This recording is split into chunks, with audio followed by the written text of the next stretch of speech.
Atamın atası, anası İrandan revolyusiya vaxtı köçmüşlər Bakıya. Yəni heç mən sözünüzü o qədər bizi adamım ki, heç qışın gəlib getməyini hiss eləmirəm. O qədər vaxtım olmur pəncərədən qırağa baxım ki, nə var, nə baş verir pəncərənin o tərəfində. Harda qızlar görürdüm, sən yadıma düşürdün, ağlayırdın, sən elə Hindistan qızlarına oxşayırsan. Onlar həyat yoldaşıma cavab verir. Hə, zəng gedir, cavab verir. Sorry. Həmişə məni Hindistan qızlarına oxşadırdı. Elə oldu ki, mən özüm elə Hindistan ailəsinə düşdüm. Yarı Hindistan, yəni Amerikanlı. Nə qədər pullar qazanıldı, nə qədər sponsor gəldi. Amma aparıcıların maaşı qalxdı? Yox. Nə var, mən efirə yupka giymişdim, ətək. 50% maaşından kəsdilər. 300 dolların nəyini siz yarısını kəsirsiniz? Yəni, yenə də deyirəm, ətək yemək olmazdı kefirə, balına. Mənə gözünü vermirdilər. Güya mən oğlanım.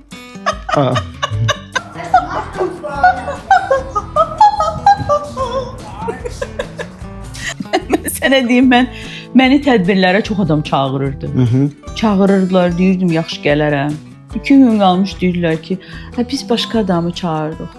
Ayağımın altını o qədər qazıyırdılar.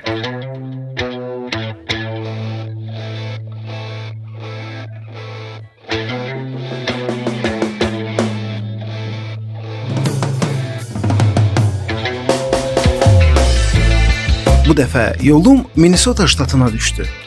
Həm bu mövsümün, həm də bəlkə kanalımın son Amerikanosu üçün. Bu çəkilişi vaxtilə Azərbaycan radio və televiziya məkanının sevilən siması olan Günel Musəvi ilə hələ qış aylarında planlamışdıq.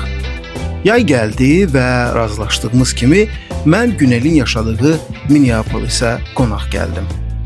10 mindən çox gölə sahib olan Minnesota ştatı füsunkar təbiəti və gülərüz insanları ilə məni heyran etdi. Hətta gələcəkdə buraya köçmə fikri belə ağlımdan keçir.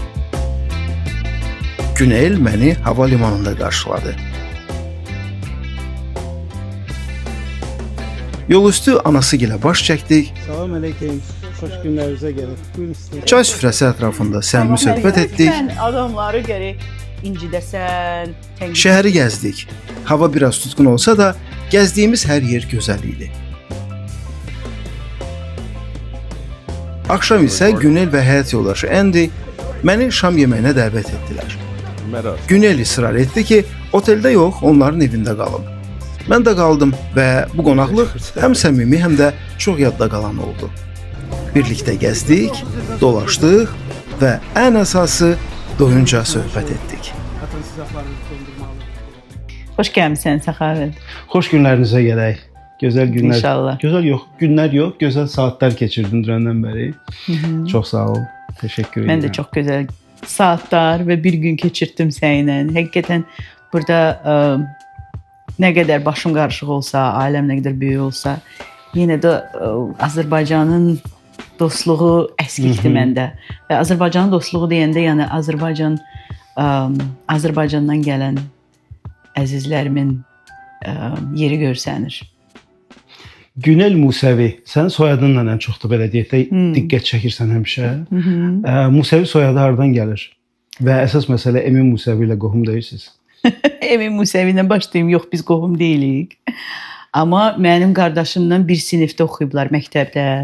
Yəni Emini mən uşaqlıqdan tanıyıram. Həmişə evimizə gələrdi. Bütün ad günlərdə mənim qardaşımın ad günlərində iştirak eləyərdi. Yəni mən onu özümü tanıyandan tanıyıram. Sonra elə oldu ki, biz bir yerdə 106 FM Azad Azərbaycan radiosunda işləməyə başladıq. Səhər verilişini aparırdıq və Emindən çox şey öyrənmişdim. Çünki o həqiqətən işin peşəkarıdır. Çox savadlı oğlandı, çox yaxşı insandı, çox gözəl dostdur. Həmişə məni güldürürdü efirlərdə. Ondan yumor öyrənmişəm. Bəzi taktikaları öyrənmişəm. Həqiqətən hətta o Amerikaya gəlib öz ilk Amerikadan veriliş çəkəndə, reportajlarını aparanda mən onun yanındaydım, kömək eləmişdim ona. Tərcümələrdə aparmışdım onu Las Vegas'a, Los Angeles'a. Çox maraqlı vaxt keçirmişdik Eminlə. Musəvi soyadı isə İran soyadıdır. Mənim atamın atası, anası İrandan revolyusiya vaxtı köçmüşlər Bakıya.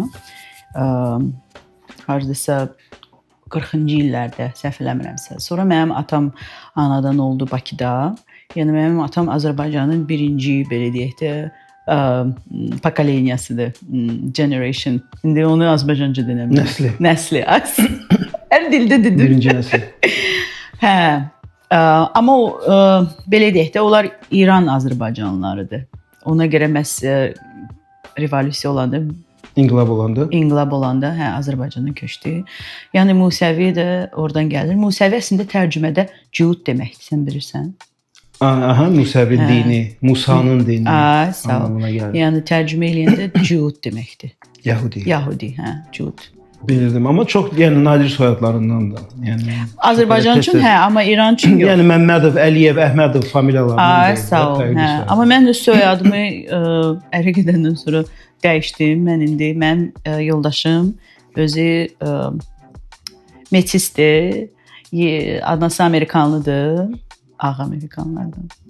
Atası da Hindistandandır. Onun atası da 16 yaşında Amerikaya gəldi, oxumağa başladı və mənim qaynanamla tanış oldu, evləndi. Eləcə də mənim yoldaşım həyata gəldi və onun da soyadını, Krishnan soyadını mən evlənəndən sonra böyük qürurla götürdüm. Çünki mən uşaqlıqda Hindistan kinolarından böyümüşəm. Zita Gita. Sovet dövründə ən çox baxılan filmlər. Fillər bizim dostlarımızdır. O qədər Tansor Disco. Yəni mənim üçün həmişə Hindistan mədəniyyəti çox doğma olub. Və yadımdadır mən hələ high schoolda, yəni yuxarı siniflərdə oxuyanda mənim anamın biznesi var idi. Müəlliməliyi atandan sonra deməli Targov dükanı var idi. Gedib gəlirdi Türkiyə, Hindistana. Yadımdadır Hindistana gelib gəlindən sonra dedim, mən orada harda qızlar görürdüm. Sən yadıma düşürdün, ağlayırdın. Sən elə Hindistan qızlarına oxşayırsan. O vaxtdan mən ürəyimə salmışdım, mən elə Hindistanlara oxşayıram. Belə körüklər də məni eləyirdi. Sonra mən özüm başlayırdım, özümü hörükləri öyrəndim eləməyə. Elə həmişə məni Hindistan qızlarına oxşadırdı. Elə oldu ki, mən özüm elə Hindistan ailəsinə düşdüm. Yarı Hindistan, yəni Amerikanlı. Mənim amma uşaqlarım artıq həqiqi, yəni Hindistan, Azərbaycan. Amma dünən Endi ilə söhbət eləyəndə mən bircə bunu başa düşdüm ki, Endi ancaq görüntüsü biraz Hindistanlıya oxşuyur. Çünki adam, yəni bildiyin Amerikalıdır. O həm Hindistanlıya oxşuyur, həm Türkiyə oxşuyur, həm Azərbaycanlıya oxşuyur, bəli. Həm İspanlara da oxşuyur. Biz İtaliyaya gedəndə elə bilirlər belə bu İtalyandır. Meksikaya gedəndə elə bilirlər bu elə Meksikandır. Yəni çox belə multicultural, beynəlxalq bir siması var. Amma onun ruhu Amerikan ruhudur. Çünki o Amerikada, anası Amerikanlıdır. Hər şey anadan gəlir axı. Anası Amerikanlıdır. Hər şey Amerikancasına öyrədib ona. Bütün bu adət, ənənələr, düşüncə, davranış, yəni hər şey.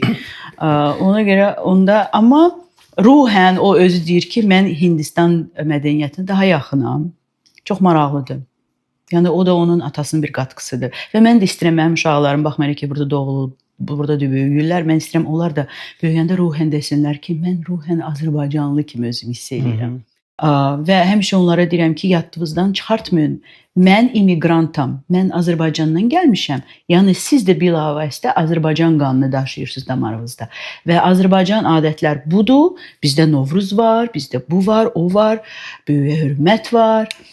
Onlar qulaq asırlar. Yəni bəlkə də mənə hərdən elə gəlir, onlar qulaq asıb heç istəmirlər eşitməyi, amma istər-istəməz o mesajlar, o siqnallar yavaş-yavaş yığılır beyinlərində və böyüyəndə bir gün onlar artıq o mesajlar yığılıb böyük bir, belə deyək də,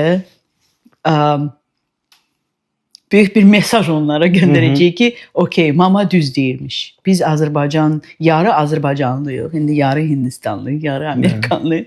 Amma mənim üçün çox önəmlidir ki, onlar mənim kim olduğumu, əslində kim olduğumu bilsinlər və onların kim olduğunu da bilsinlər. Yəni mən bəli, milli mənlikdir də o milli identification.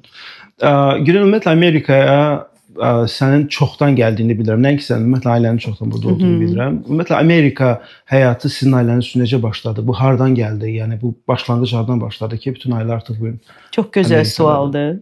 Mənə elə gəlir ki, hamının maraqla cavabını gözlədiyi bir sualdır. Mənim qardaşım Tibb Universitetini, diş həkimi fakültəsini bitirəndən sonra qərara gəldi ki, o Azərbaycanda yaşamaq istəyir.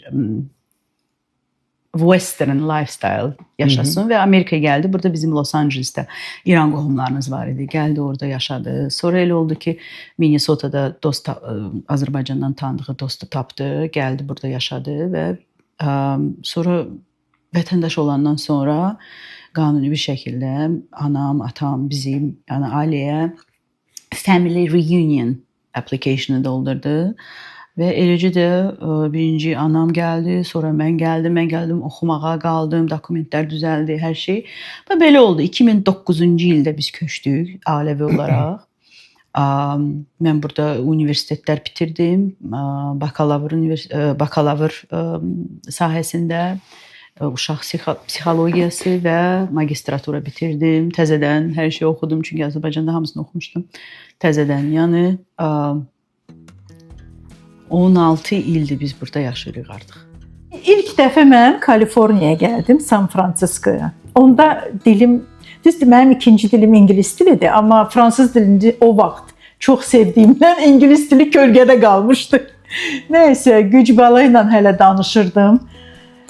Amma yenə də belə yaxşı təəssüratlar oldu. Elə o aeroportda ki düşdüm, tamojnunu keçəndə gördüm necə mehriban insanlardır Amerikanlar. O dərəcədə kontrast oldu da. Çox qəşəng qəbul elədilər. Eybi yoxdur, fikir çəkmə. Biz indi səni başa salarıq, bu belə, o elə. Yola saldılar. Mənim gəlinim məni qarşıladı 2 nəvəmlə.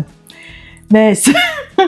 Amma ki 1-2 ildən sonra öz üzərimdə çalışırdım fransız dilini, unudum. Çünki mənim elə bil beynim 3 dildə qəbul eləyirdi də hər şeyi. Azərbaycan, Rus, Türk, bir də даже 4 dildə, fransız. Çünki fransız dilini bitirmişəm mən. Nəysə, fransız dilini indi tam unutmuşam, çünki necə deyirlər, ingilis dilini daha da təkmilləşdirmək üçün. Amma onu da qeyd elə ki, sən Azərbaycan Dillər Universitetində professor. Fransız professor. İşləyirdim mən, düzdür, latın dili də dərsi demişəm. Həm Alman fakültəsində, balaca bir müddətdə. Nəysə, amma belə məktəbdə də dərs demişəm. Stajım çox belə qısa müddət olub, 8 il. 8 ildən sonra öz istəyimdən çıxmışam məktəbdən. Hərdən mənə Günel deyirəm, amma elə bilsən belə tənbəlləşmisən, öz üzərində dedim, öz üzərimdə bütün həyat boyu mən çalışmışam. İndi şükür Allaha 68 yaşım oldu martda. 70-ə yaxındır da yaşım. İndi özüm üçün yaşayıram. Elə hər yanda da oxuyuram ki, 61 yaşından sonra insanlar özlərinə qayğı göstərməlidir, öz istədiklərini eləməlidir. Yəni ki, özümü yormuram. Ondan əvvəl nə? Özümüzə baxmamalıyıq. Yox, ondan əvvəl çox ağır olub. Bakıda yadımdadır, metro yox idi. Deməli, mən işləyirdim 159 nömrəli məktəbdə. O Moskva Vermalı tərəfdədir. 1-ci ya 3-cü mikrorayonda orayı. Neçənci illər? 80-ci illər. 86, 87. 88, 89 mən elə gəldim. Yox, mən 1-ci, 2-ci sinif ora getmişdim. 86, 87. Hə, düz deyirsən. Nəysə, ora getmək üçün mən gəlirdim Malakan bağının yanına. Biz də Nizami küçəsində yaşayırdıq. Metro yox, maşın əlbəttə ki, heç kimdə yox buradakı kimi arvadlar. Hələ gəl qadın maşın sürsün, ümumiyyətlə. Səhər basa-bas o alabaş avtobus. Mən yazıq minirdim oradan gəlib çatmaq üçün məktəbə. Ondan əvvəl də Rüstəm Ziya oğlanlarımı aparırdım bağçaya. Günel onda bağçaya gedirdin sən deyəsən. Hə, 26. Ondan sonra başladılar da məktəbə. Komissar, bax sevdim. Elə yorulurdum, saat 5-də dururdum. Gecədə 2-də 3-də yatırdım. Çünki o qədər iş olurdu ki, sabah bütün gün mən məktəbdə olacağam, gələcəm məktəbdən bunları yer-bir eləyib qaçacağam instituta dərs deməyə, axşam şöbəsinə. Çox yorulurdum. Ona görə mənə deyirəm, mənim gəncliyimi yadıma salmayın. İstəmirəm. Bəs burada maşın sürməyi burada öyrəndiniz? Burada öyrəndim. 53 yaşında. Neçənci 16 sürürsən də. Burada axı maşınsız həyat yoxdur. Məsafələr böyükdür. Xüsusən bizim Minnesota ştatında. Yox, hər ştatda elədim amma, hər ştat. Amma qabaq yaşadığım yerdə heç olmasa avtobus gəlirdi həyətin yanına. Bilirdim də bu vaxtda gələcək, o vaxtda gələcək. Çıxırdım 2 dəqiqə qalmış, minirdim, gedirdim. Amma burada heç avtobus da yoxdur axı, heç nə yox. Var, məsafələr çox. Avtobusa gəlib çatana qədər gərək maşın sürəsən. 1,5 saat keçər. Burada stres yoxdur. Yəni insanlar arasında münasibətlərdə stres yoxdur. Amma iş stresi var, həyat stresi var. Yəni qaçırsan, tələssən işə, bu şeylər var. Amma ünsiyyətdə insanların arasındakı o streslər sadəcə cəmaət özündən uzaqlaşdırır. Falan kəs xoşuna gəlmir. Necə deyirlər? Münasibət, əlaqə qurmur. Danışmır, hə. Ünsiyyət eləmir. Ya heç kim heç kimi məcbur eləmir ki, sən falan kəslə ünsiyyət olmalısan. Qonşudur, xoşuna gəlmir.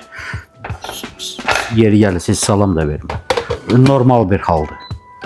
Yəni heç kim sənə məcbur edəmir. O cəhətdən rahatçılıqdır, biraz rahatsan, stres yoxdur, özünü məcbur eləmirsən nəyəsə.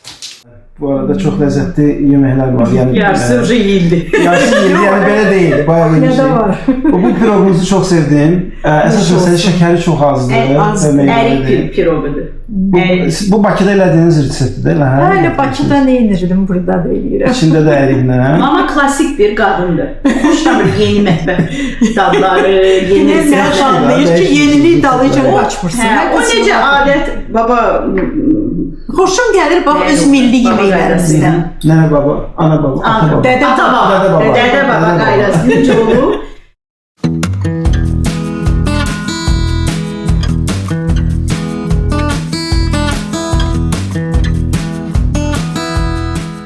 Bentley də zvezda olacaq. Bentley onsuz da zvezdadır artıq.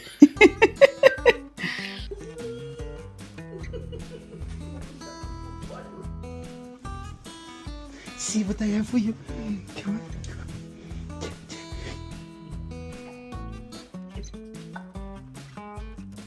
Sen burada ne şirin bilirsin, ben başa çıkabilirim. Sen de ne şirin, gel burada. Bentley'siz olmaz. Bentley mənim Bentley bu evdə ulduzdur. Dünəndən bəri biz o qədər aramızda belə bir gözəl münasibət yaranıb Bentley ilə dostluq. Gətirib oyuncaqları mən yataq otağıma qoyuram. Oynamaq istəyir də səninlə ona Gəlir görə. oynayır, qapını döyür. O iqruşkadır da bizim evimizin oyuncağıdır. Bentley ailənizin ən gənc üzvüdür. Hə. Bir il 10 ayı var. Bir il 10 aylıqdır. 2 aydan sonra ad günü olacaq. Bax, qeyd edəcəksiniz. Keçən il qeyd eləmişdim 1 yaş olanda. Uşaqlarla bir yerdəydik. Bu il də bir şey fikirləşək. Günel, mən səni efirdən 100%-dən tanıyıram. Deməli, neçənci ildir dəqiq? 2000-lərin əvvəli idi. 2000 idimi? 99 idi mu? Hə, mən ABA-ya 1999-cu ildə düzəldim. Okay, onda eyni illər idi. Mən də həmin ərəfədə 99-cu ildə radioda başlamışdım işə. Burç FM radiosuna başlamışdım və ümumiyyətlə televiziyaya baxmırdım, amma biz efirdə olanda eşidirdik də, falan kəs populyardır, falan kəsə qulaq asırlar, falan kəs nədir. Yəni ondan bilirdik. Və o vaxtda 100% Günel çox eşidirdim, amma sənin efirdə olduğun saatları isə canlı efir idi də. Sizdə mənim də canlı efirim olduğuna görə heç vaxt görməmişdim. Və bilirəm ki, 100% də çox sevilirdi. Amma necə başladı, ümumiyyətlə o 100% efiri necə populyar oldu, televiziyaya necə gəldin? Hər şey KVN-dən başladı. Mən Təfəkkür Universitetində oxuyanda... Sən də orada oxumusan Təfəkkür Universitetində. Nə gözəl. Kim oxuyub orada? Mən də orada oxumuşam. Sən də orada oxumuşdun. Biz necə bir-birimizi... Mən accident ucbatından ora düşmüşdüm. Mən Çünki mənim böyük hədəfim jurnalistikanı oxumaq, Bakı Dövlət Universitetində oxumaq idi. Bizim çox dəyərli bir qohumumuzun sayəsində sənədlərimi bilərəkdən elə yazdığına görə mən çox yüksək balla o vaxt Təfəkkür Universitetinin hüquq fakültəsinə düşdüm. Birinci il çox çırpınırdım çünki mən atamın arzusudur, hüquqşünaslıq, jurnalistika oxumaq istirdim deyə oradan getmək istirdim. Amma nəticə etibarilə qaldım və yaxşı ki qaldım çünki çox yaxşı dostlar qazandım, yaxşı vaxtlar keçirdim Təfəkkür Universitetində. Ən əziz dostlarım indiyənə qədər Təfəkkürdən qalmış dostlarımdır. Orada bizim KVN komandamız var idi və sonra KVN komandamızı birləşdirdik Parniz Baku, Bakılı olanlarla Böyük Heydər Əliyev sarayında. Sonda dərsə gəlib getmirdin. Mən səni niyə görmürdüm? Mən ikinci sinif oxuyurdum. Mən birinci növbəydim. Mənim dərslərim birdən sonra başlayırdı. Bizə də artıq 1-ə qədər qurtarırdı dərsimiz. Maraqlıdır. Yəni efirdə də məsələn heç vaxt izləməmişəm. Universitetdə də eyni yerdə oxumuşuq, görməmişəm. Amma bu gün gəlib burada rastlaşmışıq. Universitetdə oxumuşuq, eyni sahədə işləmişik. Maraqlıdır. Və eyni ölkədə indi yaşayırıq. Uzaq məsafələr. 1 saat fərqimiz var. Saat fərqi də var. KVN-də məsələn bilmirdim olduğunu. Hə, Bakılı oğlanlarla o ən sevilən insanların ən sevdiyi səhnələr var idi. O məhəllə səhnəsi.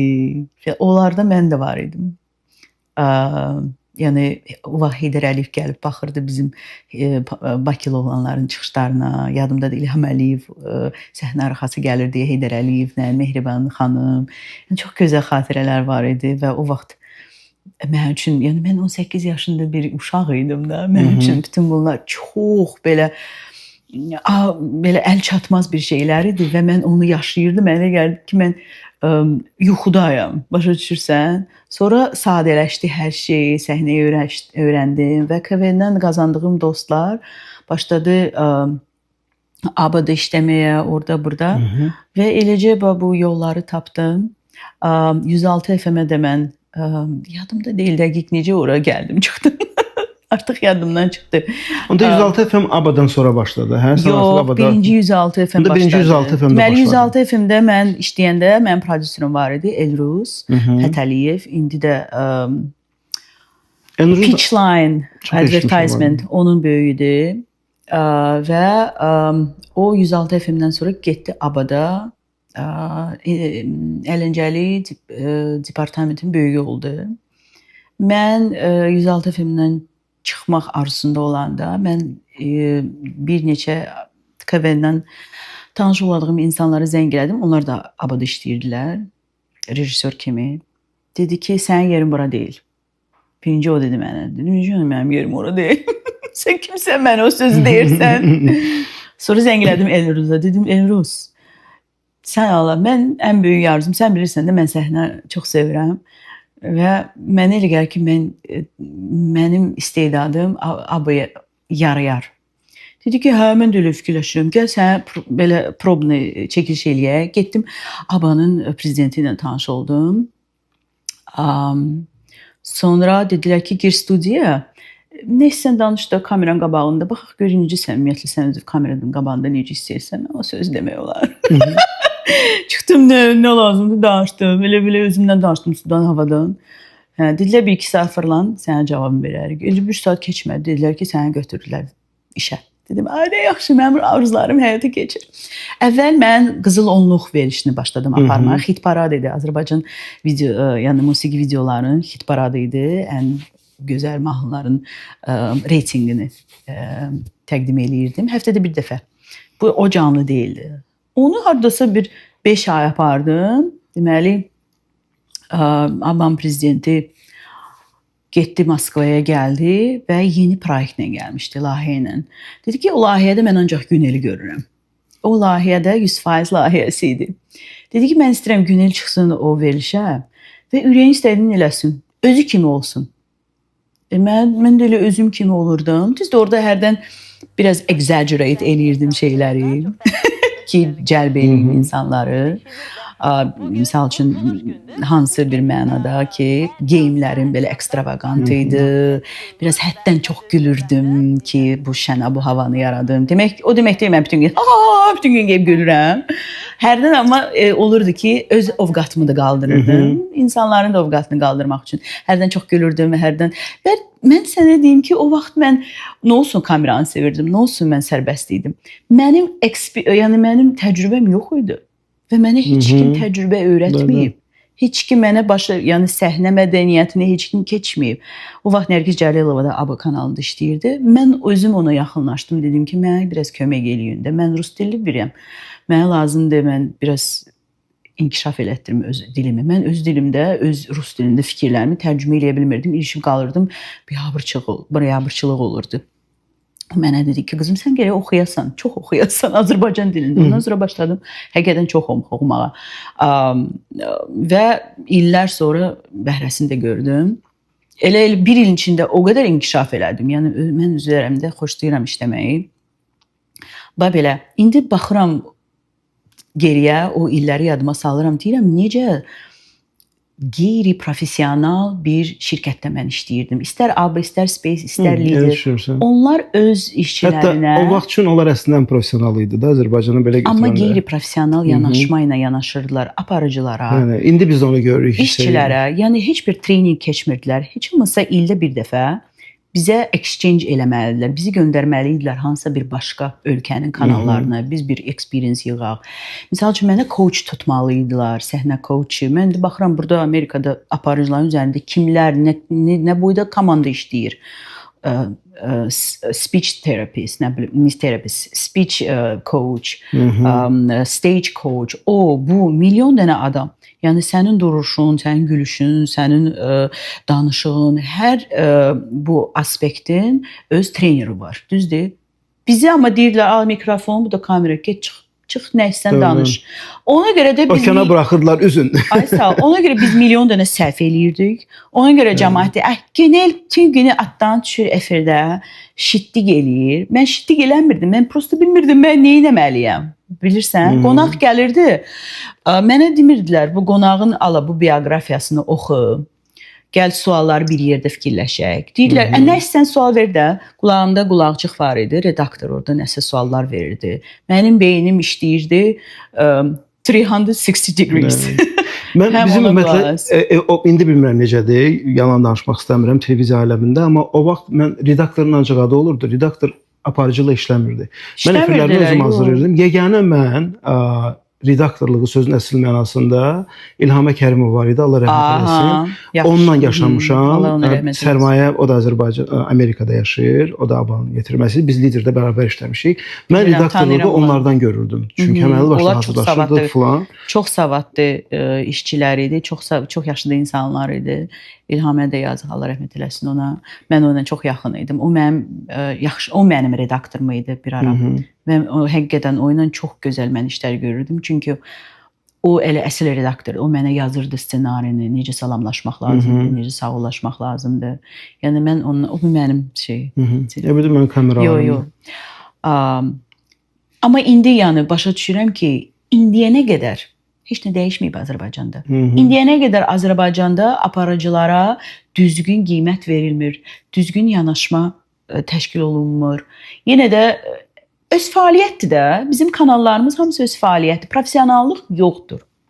Günel, amma ABA televiziyası Azərbaycanda, xüsusilə Azərbaycan mədəniyyətində, show biznesində məncə yadda qalan bir fəaliyyət göstərdi. Fərqli bir efir göstərdi. Show biznesi çox təkan verdi. Stereotipləri sındırdı. Müğənnilərin klipləri ilk dəfə professional və normal şəkildə orada çəkilməyə başladı. Agil Quliyev, İlham Qasımov. Yeni ulduzlar peyda oldu. Sırf ABBA fəaliyyətindən sonra cəmaət tanıdı. Baxmayaraq ki, gün ərzində yayım deyildi. Bu RTR kanalının üzərində idi. Sadəcə axşam 5-dən 4-dən 10-a qədər idi. Amma çox qısa bir müddət ərzində ABBA-da oradan fərqli bir... Mən deyərdim ki, cəmiyyəti dəyişdi, insanları dəyişdi. Yəni bunu mütləq qeyd etmək lazımdır. Çox təəssüf ki, yəni qısa müddətli oldu. Deməli, ABBA bağlandı. Elruz Fətəliyev, bizim prodüserimiz, lidera başqa bir vəzifəyə işə düzəldi və öz komandasını, məni, Kamilə Babayeva və digər komandamızın üzvlərini lidera dəvət elədi və biz orada tezdən oyan verilişini aparmağa başladıq. Əslində Lider kanalını elə qaldıran ABBA, mən indiyə qədər xatırlayıram. Lider kanalında mən də işləmişəm, amma mən üçün Lider kanalı həmişə ölüvay bir kanal idi. Yəni Neriba Nimeyasa məsələsi idi. Amma eləmə gəlir ki, o vaxt ABBA komandasının lideri keçişi Liderdə bir belə yüksəliş yaratdı. Bəli, Lider çox maraqsız idi biz gəlməmişdən qabaq və məqsəd elə o idi ki, Liderdən simasını dəyişək və Liderə başqa bir hava gətirək və biz onu gətirdik. Bəli. Biz Liderin reytinqini qaldırdıq. Amma ki o reytinq qaldı. Bilmirəm kamerada bunu qalacaq yoxsa reyting qalxdı. İnsanlar Lider kanallarını çevirdi. Yəni hər bir evdə Lider kanalı başladı televizorda nümayiş olunmağa. Nə qədər pullar qazanıldı, nə qədər sponsor gəldi. Amma aparıcıların maaşı qalxdı? Yox. Nişizbrod. Nişiz ki, mənim yadımda da o maaşları cəmaata verəndə aparıcılara növbəyə yığırdılar bizi. Mən yarı qrimdə, saçım hələ ukladka olunmamış. Qalxırdım ki, maaşımı versinlər. Gecikdirirdilər. Bir dəfə maaşımdan kəsdilər. Nə var, mən efirə yupka giymişdim. Ətək. 50% maaşımdan kəsdilər. $300 nəyini siz yarısını kəsirsiniz? Yəni, yenə də deyirəm, ətək yemək olmazdı ki, efirə. Mənə icazə vermirdilər. Güya mən oğlanım. Dedim, gedin buradan, giyinəcəm. Gəl, gülüşüm mənim gözəl oğlum. Gəl, otur. Şey. Mənim Minneapolisdə və ümumiyyətlə Minnesota-da birinci dəfədir gəlmişəm. Xoş gəlmisən. Çox sağ ol. Sənin sayəndə gəzirəm buraları, göstərirsən mənə. Səni görməyə gəlməsəydim, yəqin ki, Minnesota-ya hələ bir 10 ildən sonra gələrdim. Yadıma düşməzdi. Heç yadıma düşməzdi. Görsən, o da bizim St. Mary kilsəsidir. Hə. Orada mənim yoldaşımın qardaşı evlənib. Çox gözəl, təntənəli, şahanə bir kilsədir. Görsən, səni belə qarşılayırıq biz. Gürültülü alqışlarla. Qoy onu da göstərim mən. Bax, buradan söhbət gedir, indi göstərim. Sən gələndə ancaq belə gəlirsən. Bildinizdə, Minnesota'ya gələn adam bax belə qarşılanır. Bizimkilər öyrəşiblər 4 cür salad ya 5 cür salad, qəlyan altı olsun, kababların bir neçə növü olsun. Burada belə Nə kebab istədi, danışma. Sən ümumiyyətlə yeməkdən o qədər ləzzətli danışırsan ki, adam acıyır. Mən xoş Belə istəyirəm. passion var. Yeməyi də xoş istəyirəm, pişirməyi də xoş istəyirəm. Doğrudan bayaq mamaya da onu sən deyirəm də. Deyirəm ki, mən düşünmürdüm ki, günə yemək bişirməyi ümumiyyətlə bacarır.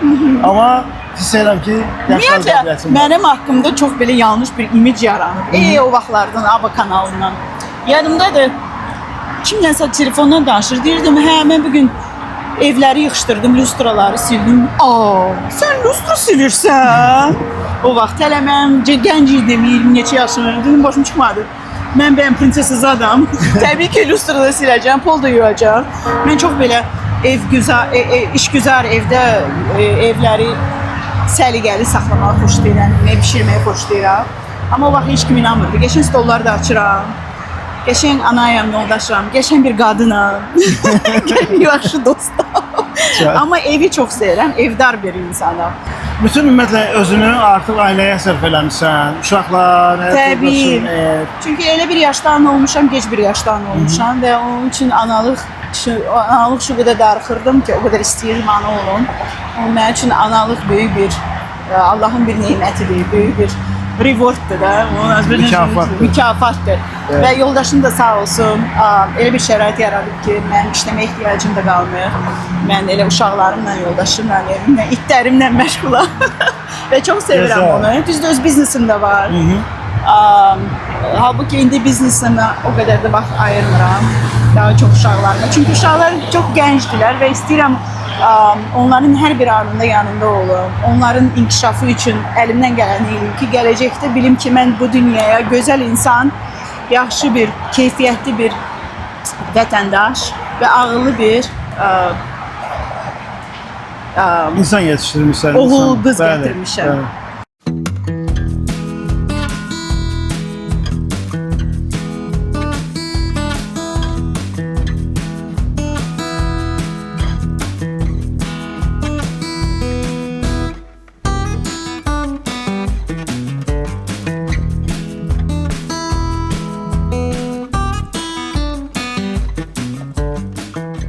Sən hələ klipdə də çəkilmisən. Səhv etmirəmsə. Mən İzzət Bağırovun klipində 2 dəfə çəkilmişəm. Elaris Məmmədovun klipində çəkilmişəm.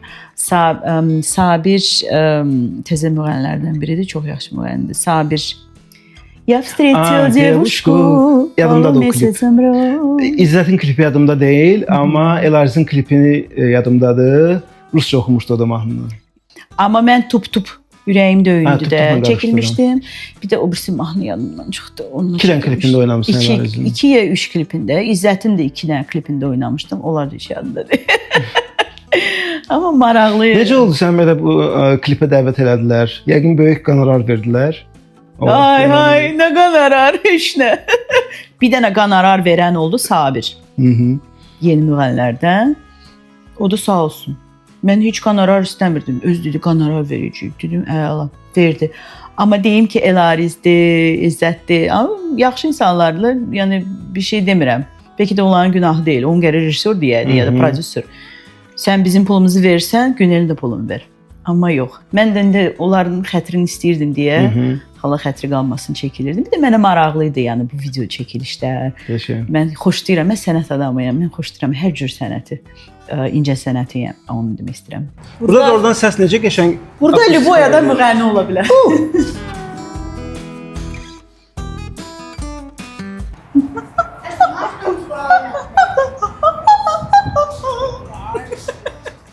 Medina sənin mahnı adın idi. Mədinə. Mən sənin mahnını efirdə səsləndirirdim hətta. Orada Yadıma göstər. Mən gəlir, necə hə. populyar idim. Sənin o mahnı yadıma saldı. Yadındadır, bir də məşhuru var idi. Mən onu efirdə tez-tez Rusça verirdim. bir var idi. Bir də Azərbaycanca idi. Çox qəşəng də, çox fərqli bir mahnı idi. Yəni çox 100 ildə oxumamışdım. Yəni bilirəm mən nə mahnı deyirsən. Yadıma düşəcək mənim də indi yadıma düş. Yadıma düşəndə deyirəm. Mən deyəcəm sən də mənə deyirəm. Axırıncı dəfə elə o vaxt oxumuşdum.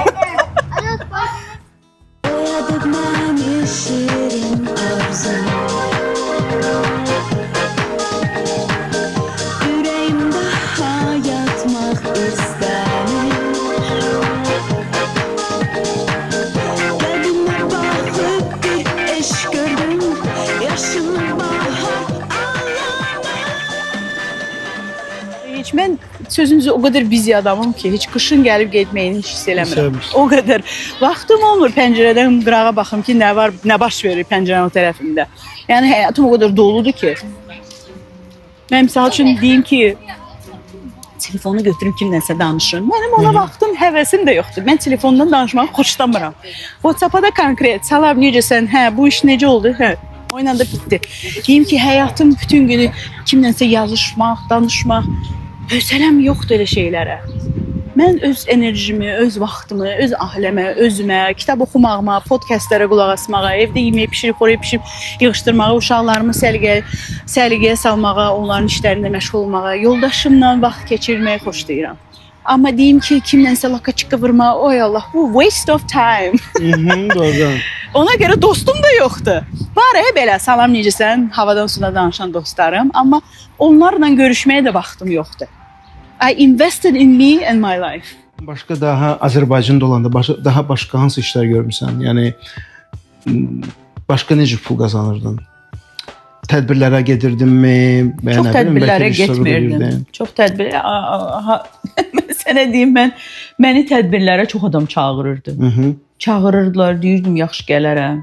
2 gün qalmış deyirlər ki, biz başqa adamı çağırdıq. Ayağımın altını o qədər qazıyırdılar. Deməli sonra öyrəndim. Gəlib mənim yaxın olan insanlarım, hansılar ki, mənimlə bir yerdə işləyirlər, bacım deyirlər mənə. Zəng edib o həmən məni dəvət edən şirkətlərə, ailələrə, bilmirəm hansı tədbir, hər hansı bir tədbirin təşkilatçılarını zəng edirlər. Güney nə edirsiniz? Güney lazım deyil, o bahacılıqdır. Halbuki mən heç baha qiymət heç vaxt deməmişdim. Filan kəsi gəlin çağıraq. Və mənim alverimi öldürürdülər. Doğru. Yaşamışam mən də o anları bilirəm. O qədər olub məndə. O qədər bütün mənim çörəyimi əlimdən alırdılar. Dedim yaxşı. Sonra da dedim siz nə? Bu sizin Azərbaycanınız, bu sizin televiziyanınız. Mən gedirəm Amerikaya. Belə. Burada konsertlərə gedirsən, heç vaxtın olur? Həmişə. Mən bir şeyi xoşlayıram, bilirsən də mən mədəniyyət adamıyam. Mədəniyyətə çox böyük qiymət verirəm və həmişə teatrlara, Broadway şoulara həmişə gedirəm. Maraqlıdır, mənim ürəyim istədiyi. Sonra konsertlərə imkan olanda gedirəm. İdman Kimlərin konsertinə getmisən? Tanınmışlardan, ulduzlardan? hamısından demək olar ki. Beyoncé, Jennifer Lopez, Justin Bieber, Usher, Dua Lipa, you name it. Yəni canlı hamısını görmüsən səhnədə. Even Lionel Richie, Earth, Wind and Fire, hamısına getmişəm. Bəs Amerika həyatı. Yəni yeni bir dünyadır bizim üçün. Hollywoodla baxmışıq Amerikaya həmişə, belə başqa eforiyalar yaşamışıq Amerika haqqında. Amma bura gələndə istərsiniz hər şey başqa cür olduğunu görürsən. Başqa təcrübələr yaşayırsan. Özdə immigrant olmaq başqa bir şeydir, tamamilə həyatını sıfırdan qurmaq başqadır. Sən hansı çətinliklərlə üzləşmisən? Hansı peşələrdə çalışmısan? Bu bilirəm işləmirsən. Bu gün bütün evin məsuliyyəti maddi olaraq həyat yoldaşının üzərinə düşür. Yəni odur, sən sadəcə olaraq evin anasısan, evin xanımısan. Amma ondan qabaqsa Amerikada nə işlər görmüsən? Hansı sahələrdə çalışmısan? Bax, mən deyim də, birinci başlayayım Amerika həyatından. Amerika həyatı adi bir həyatdır da. Yəni bu Hollywoodda gördüyümüz həyat deyil ki. It's not rose petals all over. Everywhere. Hardasa 3 ay bağçada işlədim. Lead teacher kimi. Glavne müəllimə kimi. Onun üçün Azərbaycanca deyim. Baş müəllimə kimi. Əsas müəllim. Baş müəllimə, əsas müəllimə kimi bağçada işlədim və bəyənmədim. Başa düşdüm ki, mən uşaqlarla yəni nə qədər psixologiya oxusam da filan, mən özgə uşaqlara baxan deyiləm. 3 aydan sonra çıxdım o işdən. Çıxdım, sonra Evri Azəri kanalımı açdım, bloqumu açdım. Çox da yəni mənə uğurlu bir bloq idi bir ara. 10 minə yaxın izləyicim var idi. Facebookda followerlarım var idi filan. Ona yaxın kontributorlarım var idi. Yəni 10 gözəl qızlarla tanış olmuşdum cürbəcür ştatlardan, hətta Kanadadan. Onlar Evri Azəri bloquna öz dəstəklərini, öz məqalələrini göndərdilər. Sonra Evri Azəri'nin YouTube kanalını açdım. Düşüncəm o idi ki, sənin indi elədiyin YouTube versiyasını eləyim, gedim Azərbaycanlıları tapım, onlar haqqında veriş çəkəm, amma sonra həvəsdən düşdüm. Çox çətindir əslində. Çətindir, maddi baxımdan çətindir, vaxt baxımdan, bir də texnologiya baxımdan tək başına bu qədər işi görmək çətindir. Yanımda gərək bir operator olardı, bir kimsə dəstəkçi olardı ki. İndi əslində biraz sadələşib də, mikrofon var, cürbəcür alətlər var, kameralar, özünüzü çəkə bilirsən. Mən 2014-cü ildən danışıram. Elə bir texnologiya yox idi o vaxt. Sonra magistraturaya daxil oldum, magistratura oxudum. Magistratura oxuya klinikada işlədim. Orada da koordinator işlədim əvvəl, sonra menecer işlədim və belə. Orada da hardasa 3 il işlədim. Sonra pandemiya baş gəldi. Yox, pandemiyadan qabaq ərə getdim, uşağım hamilə idim işdən çıxanda. Həm pandemiya düşdü, həm hamilə idim və belə. Yəni elə bir böyük iş təcrübəm Amerikada yox idi. Çox vaxt mən elə daha çox ürəyim istədiyim işlərlə məşğul olmaq istəyirdim. Yəni bu bloqda Evri Azəri'dir və özümü axtarışdaydım. Daim axtarışdaydım. Hələ indi də özümü axtarırım. Mənə maraqlı olan başqa bir mövzu qaynana gəlin münasibətləridir. Sənin yaxşı qaynanan da var, baldızların da var. Bir Amerikalı... Bir baldızım var. Bir baldızım var. Qaynanların var. Bir dənə də qaynım var. Qayn, yəni yoldaşım, qardaşım. Burada necədir ümumiyyətlə gəlin qaynana münasibətləri, baldız gəlin münasibətləri Amerikalılarda necədir? Burada çox belə,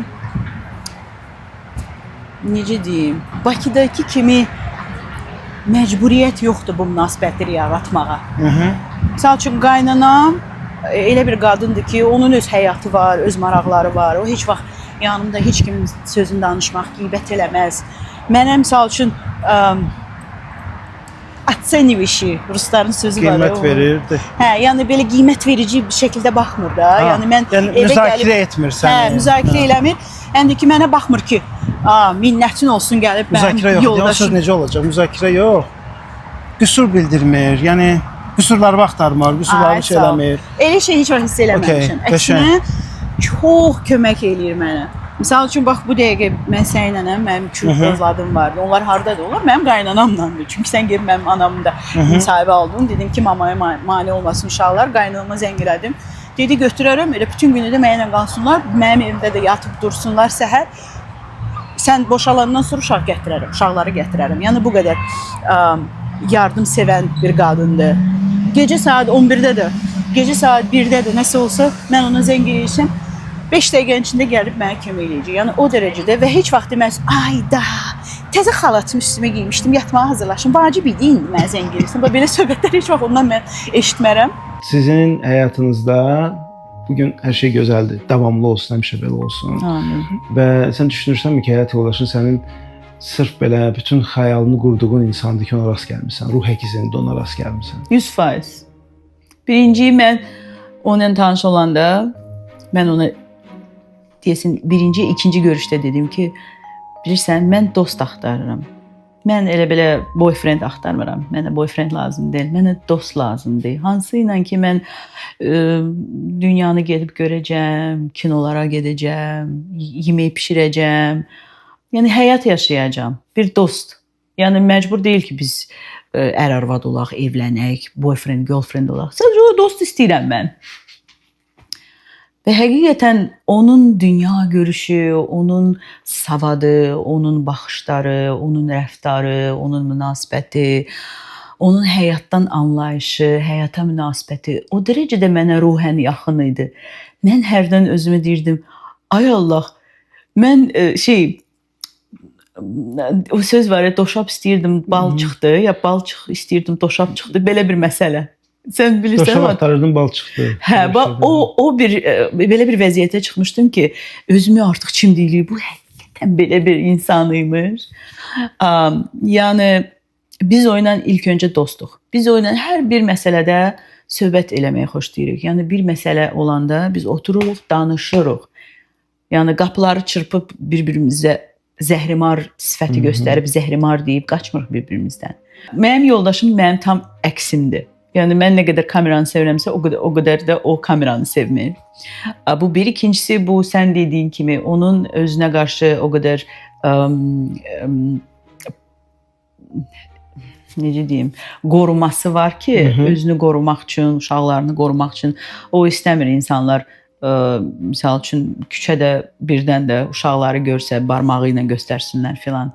Və sən dediyin privacy identification, o istəmir ki, uşaqlar bugün deyərlər, hə, it's okay kamera, potom neçə ildən sonra YouTube-da birdən kimsə onları görsə, biz bilmirik ki, onların xoşuna gələcəyi bu, yoxsa gəlməyəcəyi. Ona görə to avoid all of the miscommunication and misunderstandings. Yaşayandan Bildiyim sonra qədərlə sən burada cəmiyyətin var idi. Hansı ki, oradan burada xeyli işlər gördün. çox böyük işlər görmüşdüm. Tədbirlərin Minnesota'da görürdüm. Görünməyən işlər gördüm. Azərbaycan Association of Minnesota təşkilatı yaratdım. Merlərlə tanış oldum. Minneapolis-in də meri ilə proclamation yazdırdım. Azərbaycanın Minnesota'da rolunu qeyd eləmişdi. Sonra governor Minnesota'nın demək olar ki, prezidenti kimidir də. Governorla da əlaqə saxladım. O da proclamation yazdırmışdı. Əvvəl Xocalı, sonra ermənilər hayküy saldılar ki, Xocalı olmaz. Xocanı ləğv elədi, əksinə bunun əvəzinə Azərbaycanlıların rolunu qeyd elədi. Yəni çox böyük işlər gördüm. Deməli skamya quraşdırdım şəhərlərin birində üzərində Azərbaycan Land on Fire yazdırdım. Sonra burada Lowry Bridge var Minneapolis'te, gözəl böyük bir körpüdür. Onun üzərində Azərbaycan bayraqlarının rənglərini işıqlandırdım. Sonra Noruz tədbirlər filan, onlar bir tərəfə piketlər yaratmışdım. Qarabağ müharibəsinin axırıncı İkinci müharibəsində bitirməsi üçün piketlər təşkil eləmişdim Minneapolis'te, St. Paul'da. Sonra müxtəlif jurnalistlərlə əlaqə saxlayıb Azərbaycan haqqında məqalələr çap elətdirmişdim. Bizim Xocalı haqqında problemlərimizi qaldırmışdım. Yəni çox işlər görmüşdüm. Yəni indi yadıma düşən o festivalda 9 beynəlxalq festivalda iştirak eləmişdim. Azərbaycanı ilk dəfə olaraq Minnesota təmsil eləmişdim. Çox bunun yanından keçək. Mahnı oxuyur. All they want is more. Oh, when all they can see is the end of the week. All the things we try. I love your singing.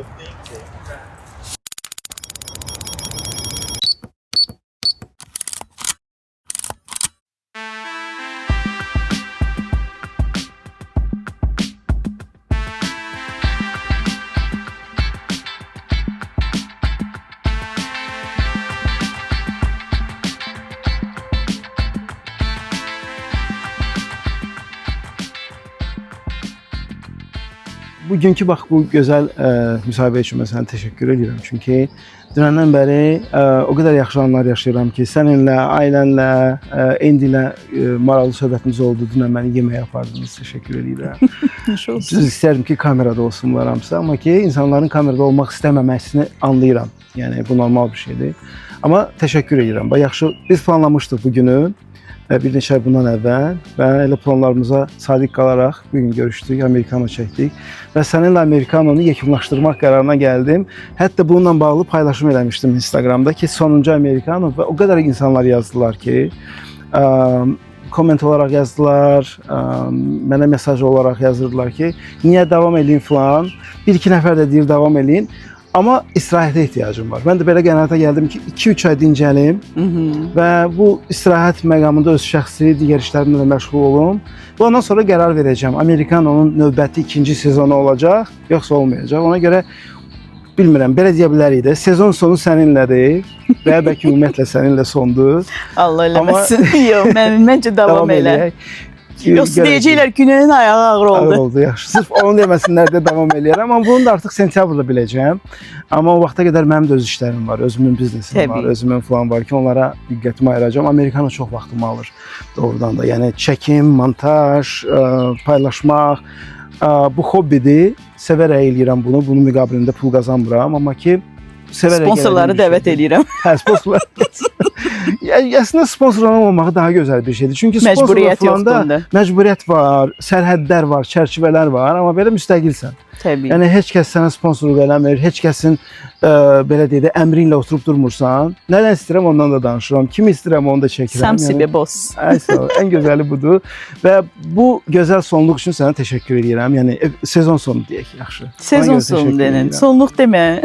Bəli. Mənə elə gəlir ki, sən o qədər istedadlısan. Sən həqiqətən yəni işini bilən bir jurnalistsən, əsl jurnalistsən, çox savadlısan. Təşəkkür Sən edirəm. təcrübən də böyükdür. Burada o qədər azərbaycanlılar var. Onların səsi eşidilməlidir. Onlar Azərbaycan tanımalıdır.